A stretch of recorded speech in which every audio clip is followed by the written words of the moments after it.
국가를 구성하는 세 가지 요소가 있습니다. 국민, 영토, 주권입니다. 이 중에 하나라도 빠진다면 참다운 국가로 구성될 수가 없습니다. 우리가 왜 일제강점기 때 독립운동을 했겠습니까? 일제강점기 때도 국민은 있었습니다. 영토도 그대로 있었습니다. 하지만 주권을 빼앗겼습니다. 주권이 없으니 식민지로 전락한 겁니다. 국어사전의 정의에 의하면 주권이란 국가의 의사를 최종적으로 결정하는 권력입니다. 이에 따라 대한민국 헌법 제1조 2항은 대한민국의 주권은 국민에게 있고 모든 권력은 국민으로부터 나온다라고 되어 있습니다. 그런데 이 주권이 북한처럼 하나의 당이나 개인에게로 넘어가면 독재 국가가 되는 것이고 다른 나라에게로 넘어가게 되면 식민지 국가가 되는 겁니다. 일제강점기 때 우리 선조들이 나라의 독립을 위해 싼 것이 바로 이 주권에 관한 것이었습니다. 우리 제함교회 선조들 역시 일제에 빼앗긴 주권을 되찾기 위해 독립 만세 운동을 펼치다가 온갖 고초와 박해를 겪고 종국에는 순국했습니다. 예수님 당시에도 이 주권의 문제는 모든 이스라엘 백성들에게 있어서 초미의 관심사였습니다. 그들의 소망과 염원, 이스라엘의 독립과 회복이었습니다. 그래서 오늘 본문 6절에서 제자들은 주께서 이스라엘 나라를 회복하심이 이때니까 라고 물었던 겁니다. 그런데 이 질문을 했을 때가 언제입니까? 주님께서 부활하셨을 때. 부활하신 예수님을 만나고 나서 제자들이 물었던 질문은 주께서 이스라엘 나라를 회복하심이 지금입니까? 부활하신 지금입니까? 주님, 즉 제자들은 주님께서 부활하시고 난 이후에도 여전히 나라의 독립과 회복을 위해 싸울 준비를 하고 있었습니다. 이 말을 새번역 성경에서는 이렇게 번역하고 있습니다. 주님께서 이스라엘에게 나라를 되찾아 주실 때가 바로 지금입니까? 부활하신 예수님, 그 예수님을 만나고 난 이후에도 제자들의 궁극적인 관심사는 오로지 세상 일이었습니다. 이스라엘에게 나라를 되찾아 준다는 것, 이것이 의미하는 것은 바로 주권의 회복입니다. 즉 제자들은 부활하신 예수님 앞에 나와 이제야말로 주님께서 부활하셨으니까 주님 이제는 나라와 민족을 회복시켜 주십시오 요청했던 겁니다. 하지만 주님은 제자들의 기대와는 또다시 완전히 전혀 다른 대답을 하셨습니다. 오늘 본문 7절 8절이에요.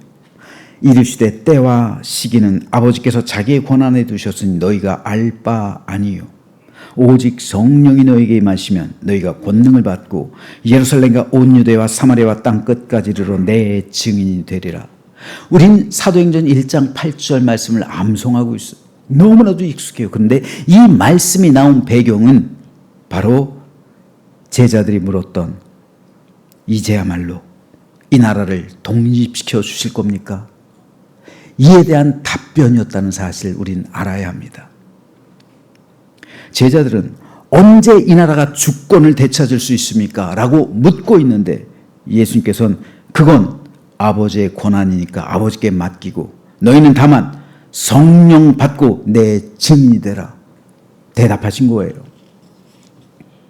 이것은 나라의 회복을 바라보는 제자들의 관점과 예수님의 관점이 달랐다는 것을 의미합니다. 즉 제자들과 주님은 주권을 되찾는 것을 다른 관점에서 바라보고 있는 거예요. 제자들이 생각했던 나라는 이스라엘이에요. 하지만 예수님께서 생각하셨던 나라는 하나님 나라입니다. 따라서 주권을 되찾는 대상 역시 다를 수밖에 없어요. 제자들은 당연히 로마 정부로부터 주권을 되찾아야 한다고 생각했습니다. 로마에게 빼앗겼으니까요. 하지만 예수님은 악한 영의 권세, 이 영혼들이 빼앗겨졌고 그리고 이들의 영혼이 고통을 당하고 있기 때문에 그 악한 영의 권세로부터 주권을 되찾는 것, 다시 말해서 하나님 나라를 말씀하신 거예요. 인간이 빼앗긴 진정한 주권을 성령께서 임하시면 되찾게 될 것이다 말씀하시는 거예요. 즉 제자들은 내가 지금 살아가고 있는 육신의 나라를 위한 회복을 꿈꾸었던 것이고, 예수님은 우리가 영원히 살아가야 할 하나님 나라의 회복을 꿈꾸었던 겁니다. 제자들의 관심이 육적인 것이었다면 예수님의 관심은 영적인 것이었어요. 제자들의 관심이 세속에 속한 것이었다면 예수님의 관심은 믿음에 관한 것이었습니다. 이에 대해서 예수님께서는 그러나 내가 하나님의 성령을 힘입어 귀신을 쫓아내는 것이면 하나님의 나라가 이미 너희에게 임하였느니라 말씀하셨어요. 즉 성령께서 이 땅 가운데 임하시면 하늘의 주권이 회복된다는 겁니다. 그래서 귀신이 내쫓긴다는 거예요. 하나님 나라엔 귀신이 들어올 수 없죠. 하나님 나라가 임한 곳에는 귀신이 쫓겨나고 어둠 권세가 사라지는 거예요. 그래서 바울은 우리의 씨름은 혈과 육을 상대하는 것이 아니요 통치자들과 권세들과 이 어둠의 세상 주관자들과 하늘에 있는 악한 영들 상대함이라 말했던 겁니다. 바울도 한때는 육신에 속한 사람이었어요. 그래서 자신의 민족을 위한 열망을 가지고 독립에 대한 꿈을 꾸던 그런 사람이었습니다. 하지만 바울은 고백합니다. 우리의 씨름은 세상에 속한 것이 아니라는 거예요. 통치자들, 권세들, 이 어둠의 세상 주관자들, 하늘에 있는 악한 영들, 이것이 바로 우리가 싸워야 될 영적인 전쟁이라는 겁니다. 성도는 이 주권의 회복을 둘러싼 싸움을 지금도 치열하게 하고 있는 거예요. 세상 주권은 잠시 공중 권세를 잡은 악한 영이 잡고 있는 거예요. 악한 영이 세상 권세, 이 주권을 잡고 있기 때문에 세상은 날이 갈수록 타락하는 거예요. 악해져 가는 거예요. 혼란스럽습니다. 어두워져 가는 거예요. 그러므로 이 주권이 회복되었느냐에 따라서 성도의 믿음의 진실성을 알게 되는 겁니다. 저 여러분은 어떨까요? 과연 우리에게는 하나님의 주권이 회복되었을까요? 실낙원이라고 했죠. 존 밀턴이 실낙원을 썼는데 낙원을 잃어버렸다고요. 하나님의 형상을 잃어버렸다고요. 이게 타락이잖아요. 그런데 그 하나님의 형상을 되찾는 것, 낙원을 되찾는 것, 하나님의 나라를 회복하는 것, 천국이 내 안에 임하는 것, 이것이 바로 주권의 회복이에요. 성령께서 임하시는 곳엔 하나님의 나라가 임하지, 성령의 주권이 되살아나는 것, 하나님의 주권이 되살아나는 겁니다. 그렇기 때문에 성령께서 임하시는 곳은 하나님의 나라가 임하고 하나님의 주권이 내게 임해서 하나님의 통치하심과 지배하심과 다스리심을 경험하게 되는 겁니다. 그렇다면 과연 내 심령은 하나님 나라를 회복하고 있으며 과연 내 영혼은 하나님 나라의 주권을 되찾았는가? 오늘 우린 이걸 물어야 합니다.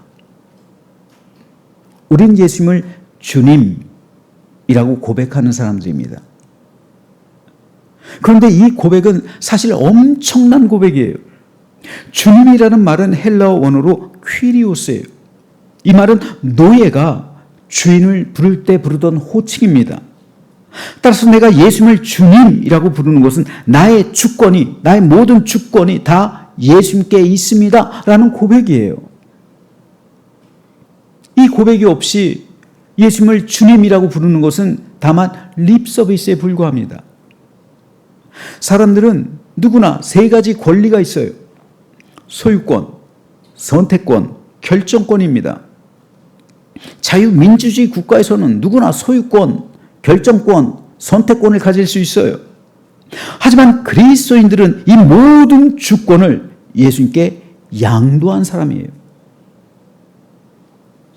이 모든 권리는 우리 영혼의 주인이요 하나님 나라의 주인이신 하나님께 귀속됩니다. 그렇기 때문에 성도는 모든 선택권과 결정권과 소유권을 온전히 하나님께 드린 주의 백성들이에요.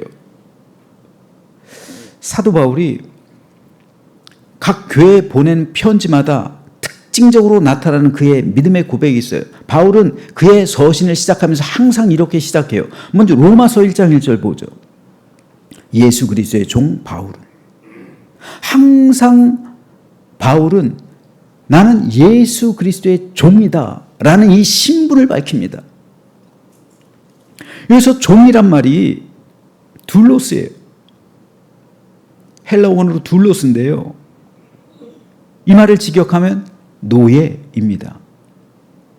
우리 성경은 우리 성경에서는 이 노예란 말이 끔찍하니까 그냥 종으로 순화해서 표현했어요. 번역했어요.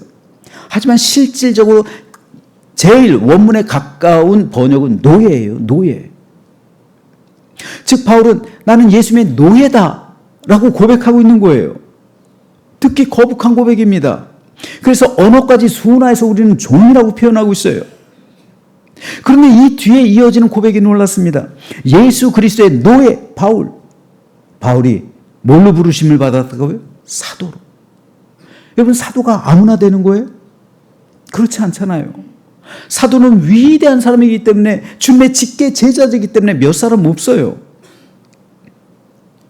그런데 바울은 자신을 사도라고 또 표현합니다. 이것을 통해 우리가 알아야 할 것이 뭡니까? 예수 그리스도의 종이 먼저 될 때 비로소 사도의 신분으로 하나님께서 맡겨주신다는 거예요. 사도의 직분을 맡겨주신다는 겁니다. 즉 자기의 모든 주권, 자기 모든 권리를 포기하고 하나님께 항복한 사람만이 그리스도의 신실한 종이 될 수 있는 것이고요. 하나님께서는 그때 비로소 그를 사용하셔서 사도로, 목사로, 장로로, 권사로, 직분으로 우리에게 그 직분을 맡게 해 주신다는 거예요. 그렇지 않으면 사람이 영광받고 심지어 하나님의 자리에 앉게 되는 거예요. 타락한 사람들 보십시오. 처음에는 신실한 것 같았어요. 거룩한 것 같았어요. 그런데 어느덧 모든 것이 형통하니까 교만해져요. 그래서 자기가 영광받고 하나님의 자리에 앉아요. 이것이 교계에서는 뭐가 돼요? 이단이 되는 거예요. 또 타락하게 되는 거예요. 끝까지 신실성을 유지할 수 있는가? 이게 우리 믿음의 경주예요. 목사들끼리 모여서 하는 농담이 있어요. 언제가 제일 뜨거웠느냐? 언제가 제일 신실했느냐? 언제일 것 같아요? 목사 안수 받을 때. 목사 안수 받을 때 순수했어요. 그냥 아골골짝 빈들에도 복음 들고 가오리다. 이 열정이 있었어요. 순결했어요. 근데 세월이 흐르면서 교회도 성장하고 많은 것이 형통하게 되면서 어떻게 돼요? 아골골짝 빈들에는 그냥 선교사 보내면 되고 그냥 후원하면 되지. 영광을 내가 받고 은퇴할 때쯤 되면 어떻게 돼요? 보기 좋지 않게 끝까지 신실성을 유지할 수 있는가? 여러분 원래대로 하면 목사는 성도들도 마찬가지예요. 시간이 흐르고 세월이 지남에 따라 믿음이 더 성숙해져야 돼요. 그게 어른이잖아요. 장로잖아요. 장로가 어른이란 뜻이잖아요. 교회 어른이잖아요. 그러니까 그 어른을 볼 때마다 저분처럼 돼야지. 내 믿음, 물론 예수님이 목표지만 그래도 눈에 보이는, 내 눈에 볼 수 있는, 보고 확인할 수 있는 교회 어른, 그 어른이 한 명쯤은 있어야 되는 거 아닙니까? 나 저분처럼 돼야지. 저도 옛날에 있었어요. 우리 강도건 장로님. 강도건 장로님처럼 돼야지. 저런 장로님으로 내가 끝까지 신앙생활 해야지. 그 장로님의 모습, 이걸 보여줘야죠. 이거 보여주는데 실패하면요 어떻게 되는 거예요? 내 믿음이 오히려 퇴보하는 겁니다. 신실이란 그러므로 한결같음이에요.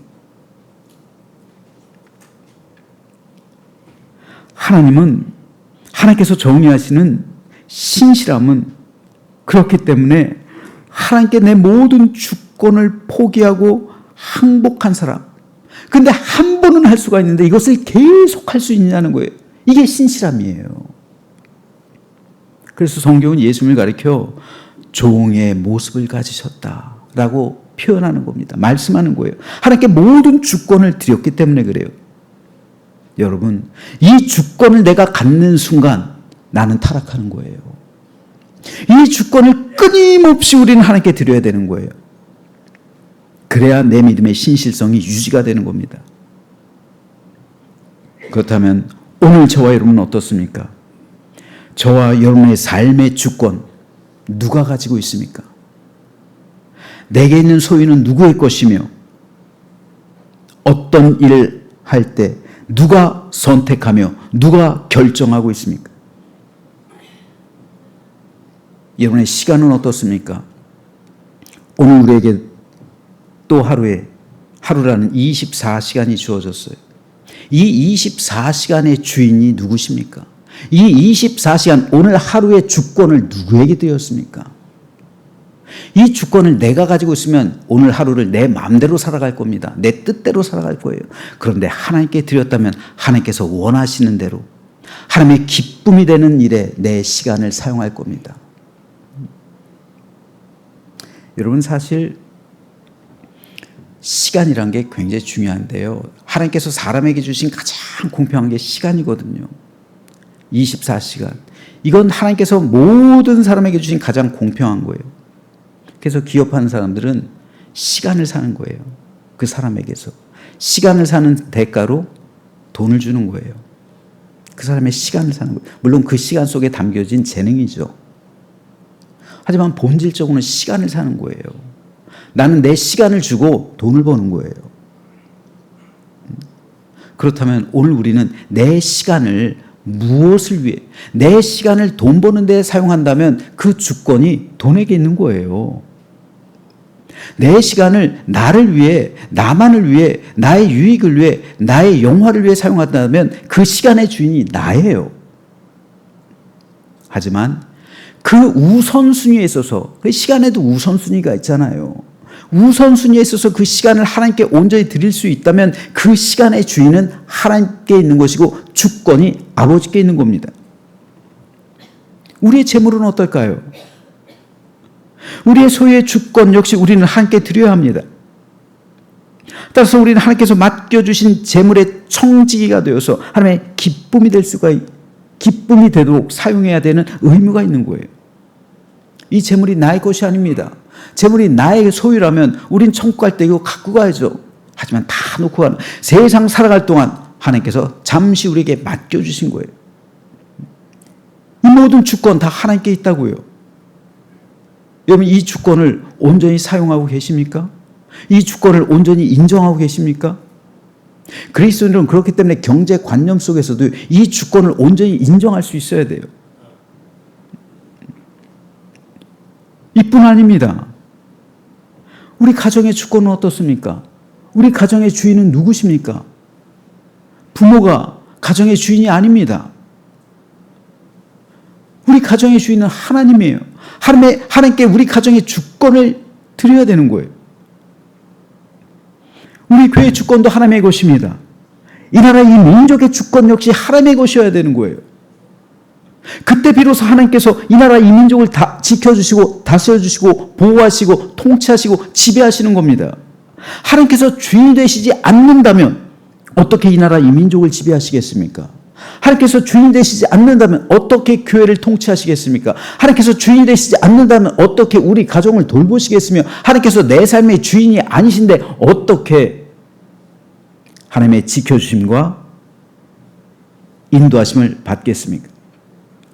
하나님께 모든 주권을 드릴 때 비로소 우리에게는 하나님 나라가 임하는 거예요. 하나님 나라는 어떤 곳이라고요? 하나님께서 통치하시는 곳, 하나님께서 지배하시는 곳, 다른 말로 하나님의 주권이 인정되는 곳, 하나님을 하나님 되게 하는 곳, 이게 하나님의 주권이 임한 하나님의 나라입니다. 안타까운 사실은 많은 교인들이요, 하나님을 믿고 있는데 여전히 자기의 주권은 포기하지 않아요. 입으로는 예수님을 주님이라고 부르는데 퀴리오스라고 부르고요, 나는 둘로스라고 말하는데, 예수님은 나의 주님이시고요, 나는 주님의 노예입니다 라는 믿음의 고백은 하는데 실질적으로 주권은 안 줘요. 예수님께 주권을 드리지 않고 있어요. 다시 말해서 항복하지 않는다는 말이에요. 포기하지 않는다는 말입니다. 내려놓지 않는다는 말이에요, 나의 주권을. 그래서 하나님으로부터 어떤 응답도, 어떤 기적도, 어떤 체험도 받지 못하고 하나님의 능력과 권능을 경험하는 삶을 살아가지 못해요. 이게 안타까운 거예요. 여러분, 우리가 진정으로 하나님의 주권을 인정하면요, 하나님 나라가 내 안에 임해서 하나님의 지배하심과 통치하심을 받게 되는 거예요. 제가 여러분에게 한번 여쭙게요. 하나님께서 살아계시다는 사실 믿으십니까? 안 믿나 봐요. 그렇다면 하나님께서 전지전능하시다는 사실, 이 세계를 창조하셨다는 사실 믿으십니까? 예수님께서 나를 위해 죽으시고 부활하셨다는 사실 믿으십니까? 그 믿음의 순간 우리 영이 하나님의 자녀가 됨을 믿으십니까?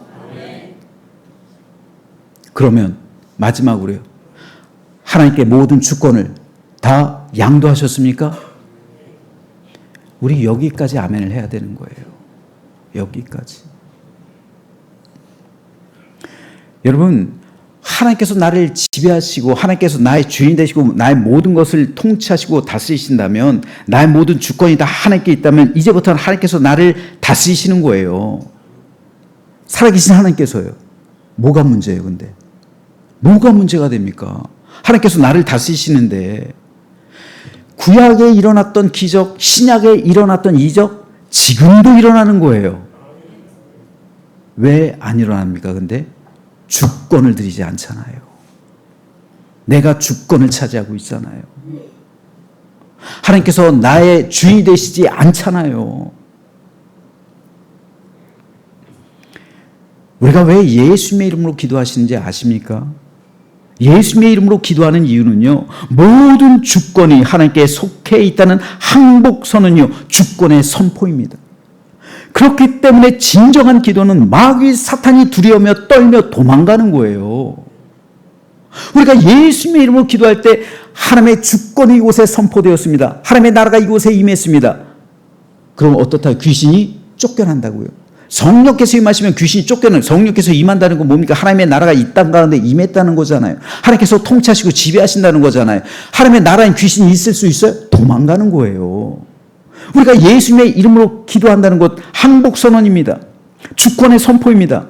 하나님 나라가 이 땅 가운데 임했습니다. 성령께서 함께 하십니다. 그렇기 때문에 귀신들도 떨며 도망가는, 그렇기 때문에 예수 그리스도의 이름으로 진정으로 기도하는 그 기도 가운데 역사하는 그 힘이 큰 거예요. 그래서 마귀 사탄 두려워 도망가, 떨며 도망가는 거예요. 따라서 예수님께서 내가 하나님의 성령을 힘입어 귀신을 쫓아내는 것이면 하나님 나라가 이미 너희 가운데 임하였다 라는 이 말씀은 오늘날 우리의 삶 가운데 현실로 임하게 되는 거예요. 그러므로 내 삶에 있어서 가장 중요한 문제는 바로 이 주권입니다. 이 주권.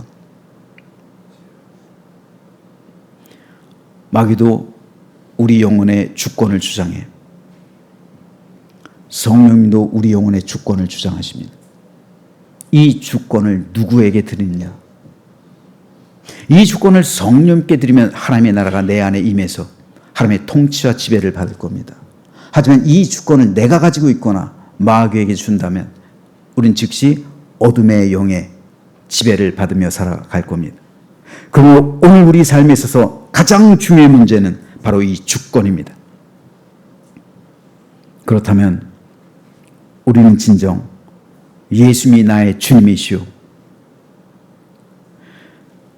그래서 내 모든 소유권, 선택권, 결정권뿐 아니라 모든 것을 다 하나님께 드리며 항복한다는 믿음의 고백을 하고 있습니까? 저는 이 믿음의 고백을 오늘 저와 여러분 모두가 하게 되기를 주님의 이름으로 축복합니다. 하지만 오늘 본문에 등장하고 있는 이 제자들조차도요, 아직까지 이 문제를 해결하지 못했어요. 그러니까 제자들도 주님의 부활을 직접 목격하고 있으면서도 이 문제에서 아직 자유롭지가 않았어요. 그러니 우리는 오죽하겠습니까?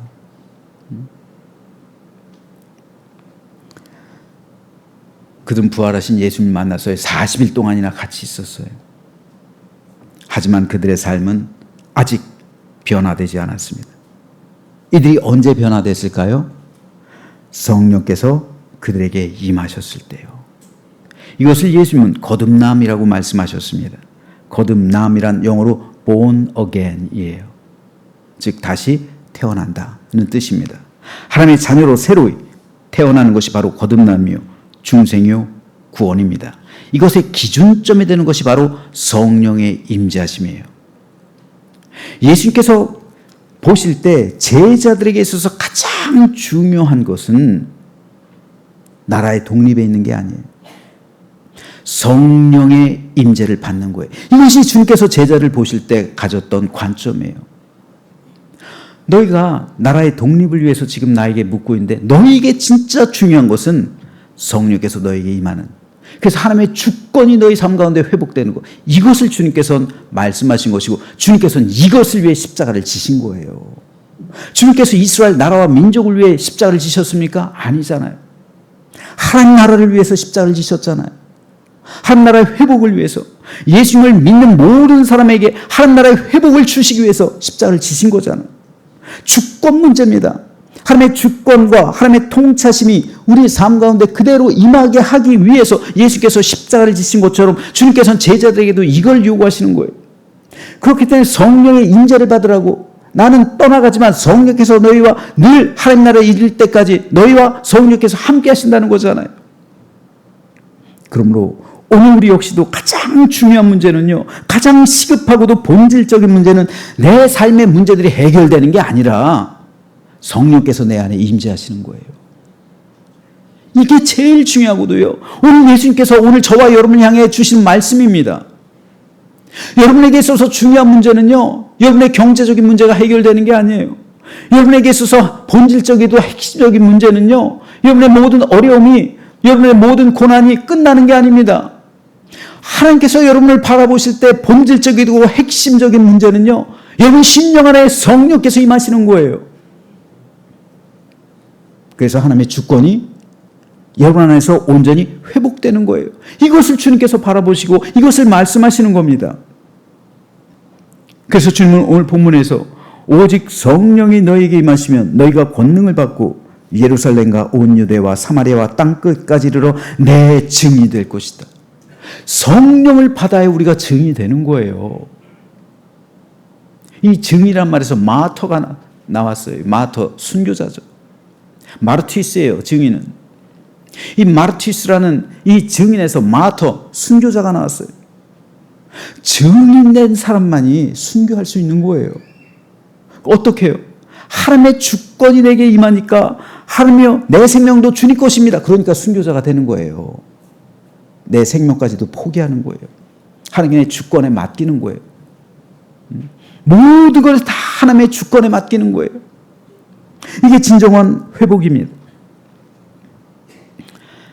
그런데 예수님께서는 승천하시기 전에 제자들에게 뭐라고 말씀하셨습니까? 내가 세상에 다시 올 때 세상에서 믿음을 찾아볼 수 있겠냐? 이 말씀은 주권 회복에 관한 말씀이에요. 즉 하나님의 주권이 온전히 임하여서 하나님께 나를 항복하고 하나님께 모든 주권을 드리고 하나님의 통치와 지배를 받으며 살아가는 신실한 주의 백성들과 하나님의 종들을 과연 내가 얼마나 발견할 수 있겠냐? 말세로 갈수록 이런 사람은 희귀해지는 거예요. 세상이 어두워진다는 것은 반대로 말하면 뭡니까? 이런 사람이 드물다는 겁니다. 그러므로 우리는 하나님의 주권이 이 나라 이 민족 가운데 그리고 우리 삶 가운데 임하기 위해 부름받은 사람입니다. 그러므로 저는 저와 여러분 모두 하나님의 주권이 회복되어서 하나님 나라의 통치와 지배를 받으며 이 땅을 살아가게 되기를 소망합니다. 지금 성도들이 살아가는 삶의 현실 너무 힘듭니다. 경제적으로, 국가적으로, 정치적으로, 사회적으로 너무도 혼란스러워요. 경제가 말이 아니에요. IMF보다 더 힘들다고 합니다. 주는 이렇게 힘들어하고 있는 주의 백성들을 향해서 수고하고 무거운 짐진 자들아 다 내게로 오라. 내가 너희를 쉬게 하리라. 약속의 말씀을 주셨습니다. 하지만 이 말씀을 우리가 다시 새롭게 새겨 들어야 할 이유는요, 이 초청의 말씀은 하나님 나라로의 초청이기 때문에 그래요. 아무리 세상이 힘들고 어렵다고 할지라도 하나님의 주권 아래에 있는 성도는 세상 그 무엇으로도 흔들 수 없다라는 말씀을 하시는 거예요. 이에 대해 바울은 누가 우리를 그리스도의 사랑에서 끊으리요? 환난이나 곤고나 박해나 기근이나 적신이나 위험이나 칼이랴 라고 고백했습니다. 하나님께서 나의 주인이 되시고 내 인생의 주권이 하나님께 있다면 누가 나를 위협할 것이며 세상에 어떤 것이 우리를 흔들 수 있겠습니까? 바울의 고백처럼 환난입니까? 곤고입니까? 박해입니까? 기근입니까? 적신입니까? 위험입니까? 칼입니까? 뭐가 나를 그리스도의 사랑에서 끊을 수가 있겠어요? 내 모든 주권을 하나님께 드리면 하나님께서 나를 다스려주시고 나를 통치하시고 나를 지배하시는데 누가 나를 대적할 수가 있겠어요? 이것이 주권을 하나님께 드린 성도가 누리는 권세와 능력이에요. 나를 대적하는 사람 곧 하나님을 대적하는 거예요. 하나님께서 가만두시겠습니까? 마귀 사단의 세력도 멸하실 줄로 믿습니다. 이것이 우리가 누리는 권세와 능력이에요. 그렇기 때문에 우리가 이 권세와 능력을 누리기 위해선 우리의 주권을 끊임없이 매일 삶 가운데 하나님께 드리는 연습을 우리가 해야 돼요. 오늘 우리에겐 이미 이 능력과 권세가 임했어요. 예수님을 우리는 구주로 영접하잖아요. 그러므로 우리는 이제부터 끊임없이 이 연습을 해야 되는 거예요. 하나님께 모든 주권을 드리는 연습, 시간 속에서 물질적으로, 가정적으로, 교회적으로, 내 삶 속에서 끊임없이 모든 주권을 하나님께 드리며 예수 그리스도의 이름으로 기도할 때 하나님의 나라가 우리 기도 가운데, 내 심령 가운데 임하게 될 줄로 믿으시길 바랍니다. 그래서 저와 여러분의 삶과 우리 가정과 하나님의 교회와 이 나라 이 민족 가운데 하나님의 주권이 선포되어지는 오늘 이 시간이 되시길 주님의 이름으로 축복합니다. 그래서 하나님께서 지배하시고 통치하시는, 그래서 하나님께서 다스리는 나라와 민족이 되고 여러분의 가정이 되어서, 그리고 여러분의 사업과 일터가 되어서 참된 회복과 평화, 안식을 경험하면서 이 땅에서 승리하는 증인된 삶을 살아가는 우리 모두가 되시길 주님의 이름으로 축원합니다.